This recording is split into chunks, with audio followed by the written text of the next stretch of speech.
Mini drawer na sobrang perfect lagayan ng over-the-counter medicine.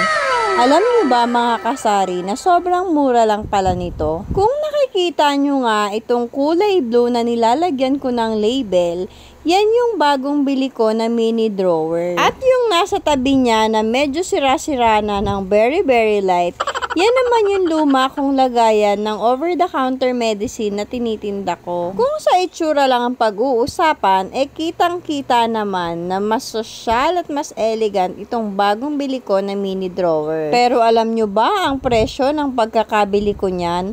Halos kalahati na mas mura kumpara dito sa una kong nabili. Kaya naman kung sa una kong lagayan, 2 gamot ang magkasama sa isang drawer, dito sa bago, may kanya-kanya na silang slot. Halimbawa, dun sa una kong drawer, magkasama yung BioFlu at BioJessic. This time, pinaghiwalay ko na sila. Ganun yata talaga pag naka-LL na. Charot. Walang ganun, mga kasari. Sobrang sulit lang talaga itong mini drawer na nabili ko. Dahil kada isang drawer, meron ng 9 slot. Kaya nung umorder ako ng 2 drawer, meron na akong 18 slot. Sapat na at sobra pa para sa mga tinitinda kong gamot. Kaya hindi na kailangan silang pagsiksik-siksikan. At ayan na nga, natapos ko nang lagyan ng label kada slot ng drawer. Kaya naman nililipat ko na yung mga gamot. Oo nga pala, kung maglalagay kayo ng label, idamay nyo na rin pati ang presyo. Lalo kung katulad ko na hindi kayo ang palaging bantay ng tindahan nyo, para maiwasan, maibenta yung paninda ng palugi. At bago ko tuluyang makalimutan, gusto ko nga palang i-shoutout si Nanay Milagros Britannia na taga Bakawan Street, Silanganan Subdivision. Palagi daw siyang nanonood ng bawat video na ina-upload ko. Thank you so much po, Nanay. Ikaw, kasari, comment mo naman sa ibaba kung taga saan ka para ma-shoutout din kita sa next video ko. At masyado na ngang mahaba ang intro ko. O ha, intro pa lang pala yan. Wala pa sa exciting part. Kung magkano ko nga nabili at kung saan ko nabili ang drawer na ito, i-reveal ko na. Kaya tapusin mo hanggang dulo ang video na ito. At kung hindi ka pa nakasubscribe sa channel ko, mag-subscribe ka na at huwag mong kalimutang pindutin ang notification bell para updated ka sa bawat upload ko at hindi mo ma-miss yung mga susunod na Boodle Finds upload ko. Eto nga yung luma kong lagayan ng gamot. Ayan, para siyang Durabox na maliit na halos isang dangkal lang yung laki. Ayan, ito yung dangkal ko. Mas malaki pa nga isang dangkal ko. Yan. Nabili ko to sa palengke. Hindi ko na maalala kung magkano. Pero kung makikita nyo, parang malaki na talaga yung kinita niyan. Durug-durug na siya Pero, tanggal na. Pero sobrang useful naman to. Kaya, deserve niya ng palitan ng bago. Yan, 2 Durabox yan. At ito na yung bago ko. Charan. Nabili ko to sa Lazada. Ito na yung bago ko. Yarn. Nabili ko to sa Lazada. Halagang 64 pesos each. Ito siya. Ang cute, diba? Ang lakas ko po naman mag-box siya. Dito nga ako.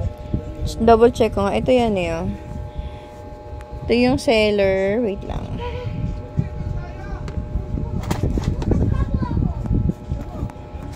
Ito yung seller. Top 1 big seller. Dito ko siya nabili. Huwag nyo na akong tanungin ng link kasi wala akong link nito.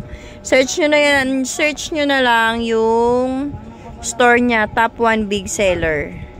Sa Lazada. Tapos, ito yung store niya. Products. Yan. Hanapin ko lang yung binili ko na box. Wait lang.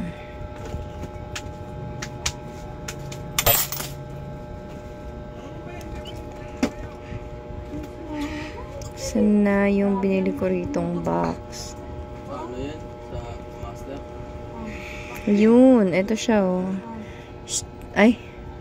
Storage organizer, mini drawer organizer. 64 pesos nga lang. Yan. 64 pesos. Pag in-add to cart nyo, yan, mamimili kayo ng available color. Is it black, white, green, blue, or pink? And then sa akin, I choose blue. Yung 64 pesos, meron siyang 9 containers, 9 drawers. Nalagayin ko ng gamot. Yan, bumili ako ng 2. At ngayon, ililipat ko na nga yung mga gamot ko.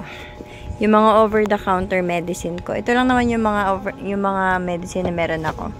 Biogesic, Bioflu, Medical, 200 grams at saka, milligrams at saka 400 milligrams. Tapos may Phenamic, Amoxicillin.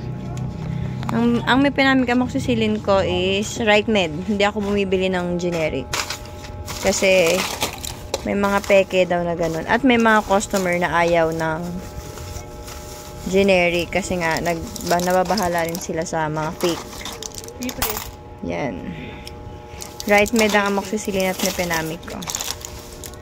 Diatabs, Kremil S. Yan, madalas halos araw-araw may bumibili sa akin yan. Niacep, Alaxan FR, Solmuk, Cetirizine, Saridon, tsaka Neokidelets. Yan lang naman yung mga over-the-counter medicine na meron ako. At ngayon nga, ay aayusin ko na yung aking bagong mini drawer organizer. At eto na nga, before and after. Ito yung luma kong mini drawer. Then, ito na yung bago.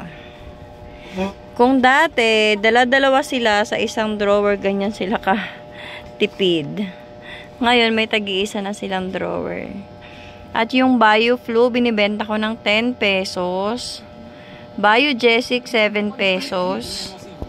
Alaxan FR, 12 pesos. Medical, 400 milligrams, 15 pesos. Medical, 200 grams, 9 pesos. Niacep, 8 pesos. Amoxicillin, 500 grams, 12 pesos. RightMed yan.